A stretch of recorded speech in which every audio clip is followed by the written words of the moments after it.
నమస్తే, welcome to focus. బంగ్లాదేశ్లో నరమేధం కొనసాగుతోంది. హిందువులపై రోజురోజుకు దాడులు పెరుగుతున్నాయి. 35 రోజుల్లో 11 మంది హిందువుల్ని దారుణంగా చంపేశారు. ఎన్నికల వేళ మతం మత్తులో జరుగుతున్న అరాచకాలకు అడ్డు అదుపు లేకుండా పోయింది. బంగ్లాదేశ్లో మైనార్టీల భద్రత గాలికొదిలేశారా? దాడుల్ని ఆపడంలో తాత్కాలిక సర్కార్ ఘోరంగా విఫలమైందా? అసలు హిందువులనే ఎందుకు టార్గెట్ చేశారు? బంగ్లాదేశ్లో హిందువులపై దాడులు, హత్యలు పరంపర కొనసాగుతోంది. 24 గంటల్లో 3 దారుణాలు జరిగాయి. ముందు ఒక హిందూ మహిళపై సామూహిక అత్యాచారం, ఆపై చెట్టు కట్టేసి జుట్టు కత్తిరించారు. ఆ తర్వాత ఓ జర్నలిస్ట్ని, మరొక వ్యాపారిని కాల్చి చంపేశారు. ఇలా 35 రోజుల్లో 11 మంది హిందువుల్ని చంపేయడం కలకరం రేపుతోంది. ఆగని మూకదాడులు, కాల్పులు, 35 రోజుల్లో 11 దారుణ హత్యలు, హిందువులపై మారణ హోమం, వరుస ఘటనలతో భయం, మతం మత్తులో అరాచకాలు. బంగ్లాదేశ్లో మైనార్టీలకు రక్షణ లేదా? ఆపడంలో యూనస్ సర్కార్ విఫలమైందా? చంపేస్తుంటే చూస్తూ కళ్ళు మూసుకుందా? భారత్లో మైనార్టీలపై అటాక్ జరిగితే దేశమంతా అల్లకల్లోలమే. అరాచక శక్తుల్ని ప్రభుత్వం ఉక్కుపాదంతో అణచివేస్తుంది. గంటలు, రోజుల వ్యవధిలోనే అదుపులోకి తెస్తుంది. మరో ఘటన జరగకుండా పకడ్బందీగా చర్యలు ఉంటాయి. మైనార్టీలకు మేం ఉన్నామంటూ అండగా ఉంటుంది. అదే బంగ్లాదేశ్లో మైనార్టీలపై వరుస దాడులు జరుగుతున్నా ఆ దేశ ప్రభుత్వం ముద్దునిద్రపోతోంది. 1 కాదు, 2 కాదు, ఏకంగా 11 మంది హిందువుల్ని హత్య చేసినా అరాచక శక్తులకు అడ్డుకట్ట వేయలేదు. 35 రోజులుగా వరుస ఘటనలు జరుగుతున్నా చెక్ పెట్టడం లేదు. హిందువులే లక్ష్యంగా రక్తపాతం సృష్టిస్తున్నా చూస్తూ ఉండిపోతోంది. మూకదాడులతో సంఘ విద్రోహులు రెచ్చిపోతున్నా యూనస్ సర్కార్ ఉద్దేశపూర్వకంగానే ఇలా వ్యవహరిస్తోందా అనే ప్రశ్నలు తలెత్తుతున్నాయి. ఒక్క మాటలో చెప్పాలంటే బంగ్లాదేశ్లో అంతా అల్లకల్లోలమే. శాంతి భద్రతలు కొలాప్స్ అయ్యాయి. మైనార్టీల భద్రతను గాలి కుదిలేశారు. మానవత్వం మచ్చుకైనా కనిపించడం లేదు. రోజుకు రోజుకు హిందువులపై అటాక్స్ పెరుగుతూనే ఉన్నాయి. వరుస అమానవీయ ఘటనలు ప్రపంచమే తలదించుకునేలా ఉంటున్నాయి. మైనార్టీలపై తీవ్రమైన హింస ఆగడం లేదు. యూనస్ నేతృత్వంలోని ప్రభుత్వం ఇవి మతపరమైన దాడులు, హత్యలు కాదని పదే చెబుతున్నా జరుగుతున్న సంఘటనలు, వరుస హత్యలు కలకలం రేపుతున్నాయి. ఈ పరిణామాలు దేశంలో మైనార్టీల భద్రతకు, శాంతి భద్రతలకు ప్రమాదకరంగా మారాయి. ఈ హింసను కేవలం యాదృచ్ఛిక సంఘటనగానో లేదా వేర్వేరు నేరాలుగానో కొట్టిపారేయలేం. ఒక్క నెలలోనే దేశవ్యాప్తంగా 11 మంది హిందువులు ప్రాణాలు కోల్పోయారు. వీరిలో చాలామంది దారుణమైన పరిస్థితుల్లో చనిపోయారు. మాజీ ప్రధాని షేక్ హసీనా పదవీచ్యుతి తర్వాత మహమ్మద్ యూనస్ నేతృత్వంలోని తాత్కాలిక ప్రభుత్వం ఆధ్వర్యంలో 35 రోజుల వ్యవధిలోనే ఇన్ని హత్యలు జరిగాయి. ఈ మరణాలు, మూకదాడులు, కాల్పులు, గుంపు దాడుల పరంపరకు నిదర్శనం. వరుస ఘటనలు మైనార్టీలలో విస్తృత భయాలను రేపుతున్నాయి. ప్రభుత్వ సామర్థ్యం, ఉద్దేశాలపై తీవ్రమైన ప్రశ్నలు లేవనెత్తాయి. మతం మత్తులో హిందువులపై హింసకు అంతు లేకుండా పోయింది. 24 గంటల్లో 3 దారుణాలు జరిగాయి. సోమవారం ఉదయం ఓ హిందూ వితంతువుపై గ్యాంగ్ రేప్ జరగ్గా సాయంత్రం ఓ జర్నలిస్టును దుండగులు కాల్చి చంపారు. రాత్రి ఓ వ్యాపారిపై కత్తులతో దాడి చేసి దారుణంగా హతమార్చారు. ఇలా గత 18 రోజుల్లో 6 హిందువులు హత్యకు గురయ్యారు. తాజాగా కిరాణా దుకాణ వ్యాపారి శరత్ చక్రవర్తి మణిపై గుర్తు తెలియని వ్యక్తులు పదునైన ఆయుధాలతో దాడి చేశారు. దీంతో ఆయన మృతి చెందారు. జర్నలిస్ట్ రాణా ప్రతాప్ బైరాగి హత్య జరిగిన కొన్ని గంటల్లోనే ఈ ఘటన చోటు చేసుకోవడం ఆందోళన కలిగిస్తోంది. నర్సింగి జిల్లాలో అత్యంత రద్దీగా ఉండే చార్ సింధూర్ బజార్లో ఈ హత్య జరిగింది. శరత్ చక్రవర్తి మణి స్థానిక మార్కెట్లో కిరాణా దుకాణాన్ని నడుపుతున్నాడు. సోమవారం రాత్రి దుకాణంలో ఉండగా కొందరు దుండగులు షాపులోకి చొరబడి పదునైన ఆయుధాలతో అతడిపై అటాక్ చేశారు. ఈ ఘటనలో మణి తీవ్రంగా గాయపడ్డాడు. స్థానికులు వెంటనే స్పందించి ఆసుపత్రికి తరలించారు. కానీ అప్పటికే అతడు ప్రాణాలు కోల్పోయాడు. మణి చక్రవర్తి చాలా మంచి వ్యాపారి అని, అతనికి ఎవరితోనూ విభేదాలు లేవని తోటి వ్యాపారులు చెబుతున్నారు. అసలేం జరిగిందంటే డిసెంబర్ 19న మణి దేశంలో జరుగుతున్న హింసాకాండతో తన జన్మస్థలం మృత్యులోయకు చిహ్నంగా మారిందని ఫేస్బుక్ పోస్ట్ పెట్టారు. ఈ ఘటనపై పోలీసులు దర్యాప్తు చేస్తున్నారు. ఈలోపే మణిని దుండగులు చంపేశారు. దీనికి కొన్ని గంటల ముందు జర్నలిస్ట్ రాణా ప్రతాప్ హత్య జరిగింది.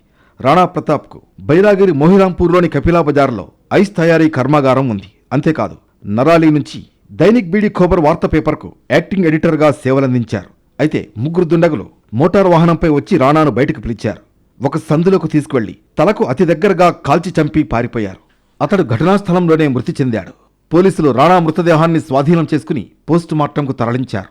కానీ హత్యకు కారణాలు చెప్పలేదు. మరోవైపు ఓ హిందూ వితంతువుపై జరిగిన అమానవీయ ఘటన ప్రపంచాన్ని కలచివేస్తోంది. కలిగంజ్ ప్రాంతంలో చోటు చేసుకున్న ఆ దారుణ ఘటనలో 2 దుండగులు మహిళపై అత్యాచారం చేసి ఆపై డబ్బులు డిమాండ్ చేయడమే కాకుండా చెట్టుకు కట్టి జుట్టును కత్తిరించి దారుణానికి ఒడిగట్టారు. బాధిత మహిళ ఇచ్చిన ఫిర్యాదు ప్రకారం సుమారు 2.5 ఏళ్ల క్రితం ఆమె షహీన్ అతని తమ్ముడి దగ్గర నుంచి కొంత భూమి ఇంటిని కొనుగోలు చేసింది. అప్పట్నుంచే షహీన్ ఆమెను వేధించడం మొదలుపెట్టాడు. అసభ్యంగా ప్రవర్తిస్తూ బెదిరింపులకు పాల్పడుతూ ఆమెను వేధించాడు. దీనిపై నోరు విప్పాలనుకున్నప్పటికీ సమాజంలో పరువు పోతుందనే భయంతో ఆమె మౌనంగా ఉండిపోయినట్లు తెలుస్తోంది. ఇక న్యూ ఇయర్ సందర్భంగా ఖోఖన్ దాస్ అనే హిందువుపై కొందరు దుండగులు పదునైన ఆయుధాలతో దాడి చేసి పెట్రోల్ పోసి నిప్పంటించారు. దాస్ తనను తాను రక్షించుకునే ప్రయత్నంలో చెరువులకు దూకేశాడు. అతని అరుపులు విన్న స్థానికులు అక్కడికి పరిగెత్తుకుని రావడంతో దుండగులు పారిపోయారు. స్థానికులు దాస్ను శరత్పూర్ సదర్ హాస్పిటల్కు తీసుకెళ్లారు.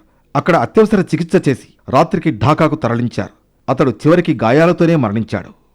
డిసెంబర్ 29న అన్సార్ బాహినీలో హిందూ సభ్యుడైన బజేంద్ర బిశ్వాస్ను మైమన్ సింగ్ జిల్లాలోని ఒక వస్త్ర కర్మాగారంలో అతడి సహోద్యోగి కాల్చి చంపాడు. దీన్ని పోలీసులు తొలుత అనుకోకుండా జరిగి ఉండవచ్చని చెప్పారు. కాల్పులు జరిపిన వ్యక్తిని అరెస్టు చేశారు. కానీ ఈ హత్య మైనార్టీ వర్గాలలో పెరుగుతున్న ఆందోళనను మరింత పెంచింది. డిసెంబర్ 24న అమృత్ మండల్ను రాజ్బరి జిల్లాలో ఒక గుంపు కొట్టి చంపింది. హత్యకు మతపరమైన కోణం లేదని అధికారులు చెప్పారు. కానీ కొన్ని రోజులకే మరొక మూకదాడి జరగడంతో మైనార్టీ భయాలు మరింత తీవ్రమయ్యాయి. డిసెంబర్ 18న జరిగిన మూకదాడి ప్రపంచాన్ని నివ్వెరపరిచింది. మైమన్ సింగ్లో 27 ఏళ్ల హిందూ వస్త్ర కార్మికుడు దీపు చంద్రదాస్ హత్యతో ఒక మలుపు తిరిగింది. దాస్ను ఇస్లామిక్ గుంపు కొట్టి చంపింది. అతడి శరీరాన్ని హైవేపై చెట్టుకు వేలాడదీసి నిప్పంటించింది. దైవదూషణ జరిగిందనే అస్పష్టమైన ఆరోపణలు ఉన్నప్పటికీ దర్యాప్తు అధికారులు తర్వాత హత్య ముందస్తు ప్రణాళికతో జరిగిందని తేల్చారు. డిసెంబర్ 12న 18 ఏళ్ల Hindu auto rickshaw driver Santo Chandradas గొంతు కోసి హత్య చేశారు. డిసెంబర్ 7న 1971 విముక్తి యుద్ధానుభవజ్ఞుడు జోగేష్ చంద్ర రాయ్, అతని భార్య సుబోర్ణ రాయ్లను రంగపూర్లో వారింట్లోనే గొంతు కోసి చంపేశారు. డిసెంబర్ 2న బంగారు వ్యాపారి ప్రంతోష్ కోర్మోకర్ను నర్సింగ్డీలో కాల్చి చంపగా ఉత్పోల్ సర్కార్ను ఫరీద్పూర్లో నరికి చంపారు. వరుస ఘటనలు మైనార్టీ గ్రూపులు ఎదుర్కొంటున్న అభద్రతా భావాలను వివరిస్తున్నాయి. హిందువుల హత్యలతో బంగ్లాదేశ్లో శాంతి భద్రతలు తీవ్రంగా క్షీణించాయి. ఒక నివేదిక ప్రకారం 2025లోనే 197 మూక హత్యలు, 2024లో 293 హత్యలు జరిగాయి. మానవ హక్కుల సంఘాలు దీనిపై హెచ్చరికలు జారీ చేశాయి. వాషింగ్టన్ డీసీకి చెందిన Hindus for human rights group ఢాకాలో మైనార్టీ వ్యవహారాల మంత్రిత్వ శాఖను ఏర్పాటు చేయాలని, మైనార్టీ భద్రతకు హామీ ఇవ్వాలని కోరింది. అయినా యుఎస్ ప్రభుత్వం పెద్దగా రియాక్ట్ కాలేదు. దీపు చంద్రదాస్ హత్యపై అంతర్జాతీయంగా ఆగ్రహావేశాలు రగలడంతో తాత్కాలిక ప్రభుత్వం సంతాపాన్ని వ్యక్తం చేయడంతోనే సరిపెట్టింది. బంగ్లాదేశ్లో హిందువులపై దాడులు కొత్త కాదు, కానీ అవి వికృత రూపం దాల్చడమే ఆందోళన కలిగిస్తోంది. సజీవ దహనం చేసేదాకా వెళ్లడం కలవరపెడుతోంది. కొన్నేళ్లుగా దాడులతో బంగ్లాదేశ్ నుంచి ఏటా లక్షలాది హిందువులు వలస వెళ్తున్నారు. 2 ఏళ్లుగా ఇది మరింతగా పెరిగింది. విద్యార్థి నాయకుడు ఉస్మాన్ హాదీ హత్యతో బంగ్లాదేశ్లో ఉద్రిక్త పరిస్థితులు మరింత పెరిగాయి. అప్పట్నుంచి దేశంలోని హిందువులపై దాడులు జరుగుతూనే ఉన్నాయి. ఇటీవల ఇవి ఎక్కువయ్యాయి. వరుస హత్యలు బంగ్లాదేశ్లో హిందువుల దుస్థితికి అద్దం పడుతున్నాయి. దాడులు అంతకంతకు పెరిగిపోతూ ఉండడం కలవరపెడుతోంది. ఆ దేశంలో హిందువులపై అటాక్స్ కొత్త కాదు, కానీ ఈసారి శృతిమించిపోయాయి. గొంతులు కోసేదాకా, మనుషుల్ని తగలబెట్టేదాకా వెళ్లాయి. ఈ మధ్య జరిగిన దారుణాలు అక్కడి హిందువుల్లో తీవ్ర భయాందోళనలు నింపాయి. అసంఖ్యాక వర్గాలైన హిందువులపై దాడులు ఆగకపోవడంపై సర్వత్రా విమర్శలు వ్యక్తమవుతున్నాయి. తాత్కాలిక ప్రభుత్వం మైనార్టీల భద్రతను గాలికొదిలేసిందని మానవ హక్కుల సంఘాలు ఫైర్ అవుతున్నాయి. నిందితులపై కఠిన చర్యలు తీసుకోవడంలో పోలీసులు విఫలమవుతున్నారని బాధితులు ఆవేదన వ్యక్తం చేస్తున్నారు. బంగ్లాదేశ్లో హిందువుల పట్ల కొనసాగుతున్న ఈ శత్రుపూరిత వాతావరణంపై భారత విదేశాంగ శాఖ తీవ్రంగా స్పందించింది. తాత్కాలిక ప్రభుత్వం అధికారంలోకి వచ్చినప్పటి నుంచి హిందువులు, క్రైస్తవులు, బౌద్ధులపై 2900కు పైగా హింసాత్మక ఘటనలు నమోదయ్యాయని విదేశాంగ శాఖ ప్రతినిధి రణధీర్ జైస్వాల్ తెలిపారు. ఈ ఘటనలను కేవలం మీడియా అతిశయోక్తిగా కొట్టిపారేయలేమని, మైనార్టీల రక్షణ బాధ్యతను బంగ్లాదేశ్ ప్రభుత్వం విస్మరిస్తోందని భారత్ ఘాటుగా విమర్శించింది. బంగ్లాదేశ్లో ఫిబ్రవరి 12న సార్వత్రిక ఎన్నికలు జరగబోతున్నాయి. ఓటింగ్కు రోజులు దగ్గర పడుతూ ఉండడంతో హిందూ సంఘాలు తమ భద్రతపై ఆందోళన చెందుతున్నాయి. న్యాయమైన రీతిలో ఎన్నికలు జరగాలని పలు సంఘాలు ఎన్నికల సంఘాన్ని కోరుతున్నాయి. షేక్ హసీనా నిష్క్రమణ తర్వాత మహమ్మద్ యూనస్ నేతృత్వంలో ఏర్పడిన మధ్యంతర ప్రభుత్వం మైనార్టీలపై వివక్ష చూపుతున్నదనే ఆరోపణలు ఎప్పటినుంచో వినిపిస్తున్నాయి. తమ గోడును ప్రపంచానికి చాటి చెప్పడానికి పోలింగ్ బహిష్కరణే ఏకైక మార్గమని బంగ్లాదేశ్లోని పలు హిందూ సంఘాలు నిర్ణయించాయి. బంగ్లాదేశ్లో హిందువులను లక్ష్యంగా చేసుకుని దాడులు చేయడం ఇప్పుడు కొత్తగా మొదలైంది కాదు. 2021లో ప్రధాని నరేంద్ర మోడీ బంగ్లాదేశ్లో పర్యటించారు. ఆ సమయంలో చాలామంది బంగ్లా పౌరులు ఈ పర్యటనను తీవ్రంగా నిరసించారు. పలుచోట్ల హిందూ ఆలయాలపై దాడులు చేశారు. అప్పట్నుంచి చినికి గాలివానగా మారింది విధ్వంసం. హిందూ అమెరికన్ ఫౌండేషన్ వెల్లడించిన వివరాల ప్రకారం దాదాపు 1 కోటి మందికి పైగా హిందువులు బంగ్లాదేశ్ నుంచి వలస వెళ్లిపోయారు. 1964-2013 మధ్యకాలంలో వీళ్లంతా తీవ్ర వివక్షకు గురయ్యారు. అందుకే బంగ్లాని వీడారు. అయితే హసీనా దేశం విడిచి పారిపోయాక మొత్తం బంగ్లాదేశ్ని తమ అధీనంలోకి తీసుకోవడానికి బంగ్లాదేశ్ నేషనలిస్ట్ పార్టీతో పాటు జమాతే ఇస్లామీ పార్టీ కూడా గట్టిగానే ప్రయత్నిస్తున్నాయి. హిందువులే లక్ష్యంగా దాడులకు పాల్పడేలా ప్రజల్ని రెచ్చగొడుతున్నాయి. హిందువుల మీద జరుగుతున్న దాడులతో ఇవాళ బంగ్లాదేశ్ మొత్తం జనాభాలో హిందువుల వాటా 1951తో పోలిస్తే 14% మేర తగ్గిపోయింది. బంగ్లాదేశ్లో ప్రతి సంవత్సరం 2,30,000 మంది హిందువులు దేశం విడిచి వెళ్లవలసిన పరిస్థితి ఉంది. బంగ్లాదేశ్ ఏర్పడినప్పుడు ఆ సమయంలో ఆ దేశ మొత్తం జనాభాలో హిందువులు 22% ఉన్నారు. 1991 నాటికి ఈ సంఖ్య 15%కి చేరగా 2011 జనాభా లెక్కల ప్రకారం ఈ సంఖ్య కేవలం 8.5%గా ఉంది. ఇక 2022లో మరింతగా అంటే కేవలం 8%కి పడిపోయింది. ఇక 1951లో ముస్లిం జనాభా 76% ఉండగా 2022 నాటికి అది 91%కి పెరిగింది. అంతేకాకుండా 2000 నుంచి 2010 మధ్య దేశ జనాభా నుంచి 1 మిలియన్ మంది హిందువులు అదృశ్యమయ్యారని 2011 జనాభా లెక్కలు తెలియజేస్తున్నాయి. అంటే హిందువులను కేంద్రంగా చేసుకుని దాడులు చేస్తున్నారనేది స్పష్టమవుతుంది. 2022 సెన్సస్ ప్రకారం బంగ్లాదేశ్ జనాభా 16,50,00,000. ఇందులో 91.08% ముస్లింలు, 1% లోపే క్రిస్టియన్, బుద్ధిస్టుల జనాభా ఉంటుంది. ఇక హిందువుల జనాభా వచ్చేసరికి 1,31,44,000. అంటే మొత్తం జనాభాలో హిందువుల పర్సెంటేజ్ 7.96. 1901 నుంచి 2022 వరకు జనాభా లెక్కలు చూస్తే ఆ దేశంలో హిందువుల జనాభా తగ్గుతూ వచ్చింది. ఓవైపు హిందువుల జనాభా తగ్గుతూ వస్తుంటే ముస్లింల జనాభా మాత్రం గణనీయంగా పెరుగుతూ పోయింది. ఇలా జరగడానికి అనేక కారణాలు ఉన్నాయి. స్థానికంగా ఉన్న సమస్యలు, ఆర్థిక స్థితిగతులు, పేదరికం, జనాభా పెరుగుదలపై కంట్రోల్ లేకపోవడం, ఇలా అనేక కారణాలున్నాయి. మొత్తంగా చూస్తే పాలన ఎవరిదైనా హిందువుల జనాభా తగ్గిపోతూ ఉండడం మాత్రం ఆగడం లేదు. వాస్తవానికి హసీనా దేశాధినేతగా ఉన్నప్పుడు ఇండియాతో సత్సంబంధాలు కొనసాగించారు. ఆమె ఇండియాకు చాలా క్లోజ్. ఈ స్టేట్మెంట్ ఆ దేశంలో కొందరు అతివాదులకు నచ్చలేదు. ఆమెపై ఉన్న కోపాన్ని కూడా కొన్ని హిందూ కుటుంబాలపై వెళ్లగక్కారు. అయితే అవామీ లీగ్ అంటే హసీనా పార్టీతో సంబంధాలు ఉన్న హిందువులను మాత్రమే టార్గెట్ చేస్తున్నారన్న వాదనలు ఉన్నాయి. ఈ దాడులన్నీ రాజకీయపరమైనవే తప్ప మతపరమైనవి కాదని మరో వాదన ఉంది. ఇలా ఎవరి వాదనలు వారివి. కారణాలు ఏవైనా దాడులైతే జరుగుతూనే ఉన్నాయి. ప్రస్తుత పరిణామాలను చూస్తుంటే నెక్స్ట్ సెన్సస్ వరకు హిందువుల సంఖ్య మరింత భారీగా తగ్గే అవకాశాలున్నాయి. దీనికి కారణం దాడులే. అక్కడున్న మైనార్టీల్లో నెలకొన్న భయంతో వలస వెళ్లే వారి సంఖ్య పెరుగుతోంది. తాజాగా ఎన్నికలకు ముందు హిందువులపై దాడులు పెరగడం ఆందోళన కలిగించే అంశం. ప్రజాస్వామ్యం, మానవ హక్కుల గురించి మాట్లాడే అంతర్జాతీయ సంస్థలు బంగ్లాదేశ్లో హిందువుల రక్తపాతంపై మౌనం వహించడం పట్ల తీవ్ర విమర్శలొస్తున్నాయి. మైనార్టీ జనాభా సుమారు 7%కి పడిపోయిన ఈ దేశంలో రక్షణ కరువై హిందువులు వలస వెళ్లే పరిస్థితులు తలెత్తుతున్నాయి. యుఎస్ ప్రభుత్వం ఇప్పటికైనా కఠిన చర్యలు తీసుకోకపోతే అక్కడ మైనార్టీల మనుగడ ప్రశ్నార్థకంగా మారే ప్రమాదం ఉంది. బంగ్లాదేశ్లో హిందువుల్ని ఎందుకు టార్గెట్ చేశారు? వారిని చంపి ఏం సాధిస్తారు? ఎన్నికల వేళ లబ్ధి కోసం ఇదంతా చేస్తున్నారా?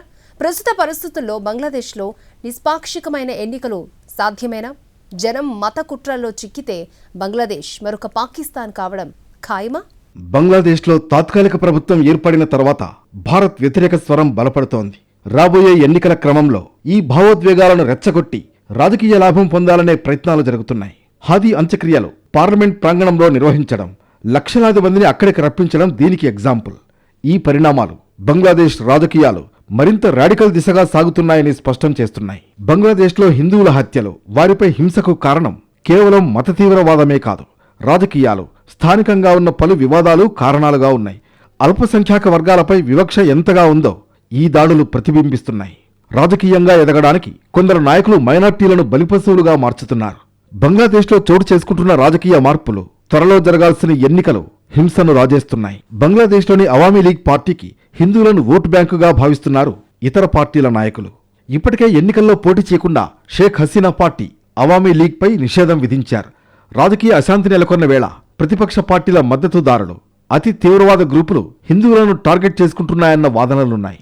2024 ఆగస్టులో అప్పటి ప్రధానమంత్రి షేక్ హసీనా రాజీనామా తర్వాత బంగ్లాదేశ్ వ్యాప్తంగా హిందువుల ఇళ్లు, వ్యాపారాలు, ఆలయాలపై దాడులు పెరిగాయి. కొంతమంది అతి తీవ్రవాద వర్గాల నుంచి హిందూ వ్యతిరేక భావాలు నిరంతరం కొనసాగుతున్నాయి. దైవదూషణ ఆరోపణలు, సోషల్ మీడియాలో అవమానకర వ్యాఖ్యలు చేశారన్న తప్పుడు ఆరోపణలు చేస్తూ హిందువులపై తరచూ దాడులు చేస్తున్నారు. ఆందోళనకారులను సమీకరించి సామూహిక దాడులకు ప్రేరేపిస్తున్నారు మతవాదులు. భారత్ విభజన కాలం నుంచి బంగ్లాదేశ్లో హిందువులపై వేధింపులు కొనసాగుతూ వచ్చాయి. బంగ్లాదేశ్లో హిందూ జనాభా భారీగా తగ్గడానికి ఇది కారణమైంది. 1971 బంగ్లాదేశ్ విమోచన యుద్ధం సమయంలో ఆ దేశంలో కొందరికి హిందువులే టార్గెట్ అయ్యారు. ఆ దేశంలోని హిందువులపై కొందరు భారత మద్దతుదారులన్న ముద్ర వేశారు. భారత్ బంగ్లాదేశ్ మధ్య ప్రస్తుతం నెలకొన్న రాజకీయ ఉద్రిక్తతలు హిందువుల్లో అభద్రత భావనను పెంచాయి. హింస నుంచి మైనార్టీలను రక్షించడంలో బంగ్లాదేశ్ సర్కార్ తన బాధ్యతను అంతగా నిర్వర్తించలేదనేది స్పష్టంగా తెలుస్తోంది. ఇక బంగ్లాదేశ్లో రాజకీయ సంక్షోభం రోజురోజుకు ముదురుతోంది. షేక్ హసీనా నిష్క్రమణ తర్వాత అధికార పగ్గాలు చేపట్టిన తాత్కాలిక ప్రభుత్వం శాంతి భద్రతలను అదుపు చేయడంలో ఫెయిల్ అయింది. ముఖ్యంగా దేశంలోని మైనార్టీ హిందువులను లక్ష్యంగా చేసుకుని జరుగుతున్న దాడులు, ఆస్తుల విధ్వంసం ఆ దేశంలోని మత సామరస్యాన్ని దెబ్బతీశాయి. ప్రజలు ఎన్నుకోని పాలకులు అధికారంలో ఉండటం, వ్యవస్థలపై పట్టు కోల్పోవడం వల్ల విద్వేష శక్తులు రెచ్చిపోతున్నాయి. ఈ అస్థిరత ఆ దేశాన్ని ఆర్థికంగా, సామాజికంగా పతనం అంచుకు నడిపిస్తోంది. ప్రస్తుత పరిస్థితులను చూస్తే ఆ దేశం అత్యంత సంక్లిష్టమైన, ప్రమాదకరమైన దశలో ఉంది. షేక్ హసీనా ప్రభుత్వం పడిపోయిన తర్వాత ఏర్పడిన తాత్కాలిక పాలనలో శాంతి భద్రతలు పూర్తిగా క్షీణించాయి. ప్రధానంగా హిందువులపై జరుగుతున్న దాడులు, అరాచకాలు అంతర్జాతీయ సమాజంలో ఆందోళన కలిగిస్తున్నాయి. రాబోయే కొన్ని నెలల్లో బంగ్లాదేశ్లో ఎన్నికలు నిర్వహించాలని అంతర్జాతీయ ఒత్తిడి ఉన్నప్పటికీ ప్రస్తుత పరిస్థితుల్లో నిష్పాక్షికమైన ఎన్నికలు జరగడం అసాధ్యమే. ఎన్నికల కమిషన్, ఇతర రాజ్యాంగబద్ధమైన సంస్థలు నిర్వీర్యమవ్వడం, క్షేత్రస్థాయిలో హింస రాజ్యమేలుతూ ఉండడం వల్ల ఓటర్లు స్వేచ్ఛగా ఓటు వేసే పరిస్థితి లేదు. ఎన్నికలు నిర్వహించినా ఆ ఫలితాలను ఓడిపోయిన వర్గం అంగీకరించే అవకాశం తక్కువ. ఇది దేశాన్ని మరోసారి సివిల్ వార్ వంటి పరిస్థితుల్లోకి నెట్టే ప్రమాదం లేకపోలేదు. బంగ్లాదేశ్లో పెరిగిన మతఛాందసవాదం భవిష్యత్తులో గెలిచే ఏ ప్రజాప్రభుత్వానికైనా అతిపెద్ద సవాలే. గెలిచిన పార్టీపై కూడా తిరుగుబాటు జరిగే అవకాశాలే ఎక్కువ. ఎందుకంటే అక్కడ ఇప్పుడు ప్రజాస్వామ్య విలువల కంటే కక్ష సాధింపు రాజకీయాలదే పైచేయి. నిరుద్యోగం, పెరుగుతున్న నిత్యావసర ధరలు, దౌత్యపరమైన ఒంటరితనం ప్రజల్లో తీవ్ర అసహనాన్ని పెంచుతున్నాయి. ఎన్నికల తర్వాత కూడా స్థిరమైన ప్రభుత్వం ఏర్పడుతుందనే నమ్మకం తగ్గుతోంది. రాబోయే కొన్ని వారాల్లో భారత్ బంగ్లాదేశ్ సరిహద్దుల్లో ఉద్రిక్తతలు పెరిగే ఛాన్స్ ఉంది. హిందువులపై దాడులు ఇలాగే కొనసాగితే భారీ ఎత్తున శరణార్థుల వలసలు మొదలై అది దక్షిణాసియా అంతటా ప్రభావం చూపే అవకాశం ఉంది. అమెరికా, ఇతర పాశ్చాత్య దేశాలు బంగ్లాదేశ్ విషయంలో తీసుకునే నిర్ణయాలు అక్కడి తాత్కాలిక ప్రభుత్వ భవిష్యత్తును నిర్ణయించనున్నాయి. బంగ్లాదేశ్ తన చరిత్రలోనే అత్యంత చీకటి అధ్యాయాన్ని ఎదుర్కొంటోంది. ప్రజలు మత కుట్రల్లో చిక్కుకునిపోతే మరో పాకిస్తాన్ అవుతుంది. జనం తెలివిగా ప్రజాస్వామ్యానికి అండగా నిలబడితే బతుకులు బాగుపడే అవకాశాలుంటాయి. కానీ అలాంటి అవకాశమే లేదు. మరోవైపు అశాంతి మధ్యలో బంగ్లాదేశ్లో ఇస్లామిక్ చట్టాలు అమలవుతాయన్న ప్రకటనలు రావడం కొత్త భయాలను రేపుతోంది. జమాత్ ఈ ఇస్లామీ నేతలు ఖురాన్ ఆధారిత చట్టాలే దేశానికి పరిష్కారం అంటూ బహిరంగంగా ప్రకటించారు. ఇది ప్రజాస్వామ్య వ్యవస్థ భవిష్యత్పై సందేహాలు పెంచుతోంది. మైనార్టీలు, స్వేచ్ఛా భావజాల వర్గాలు తమ భద్రతపై ఆందోళన వ్యక్తం చేస్తున్నాయి. ఈ పరిస్థితులు కొనసాగితే బంగ్లాదేశ్ అంతర్గత సంక్షోభం ప్రాంతీయ స్థాయికి విస్తరించే ప్రమాదం ఉందన్న హెచ్చరికలు ఉన్నాయి. మొత్తానికి బంగ్లాదేశ్ మరో పాకిస్తాన్గా మారే అవకాశాలున్నాయి.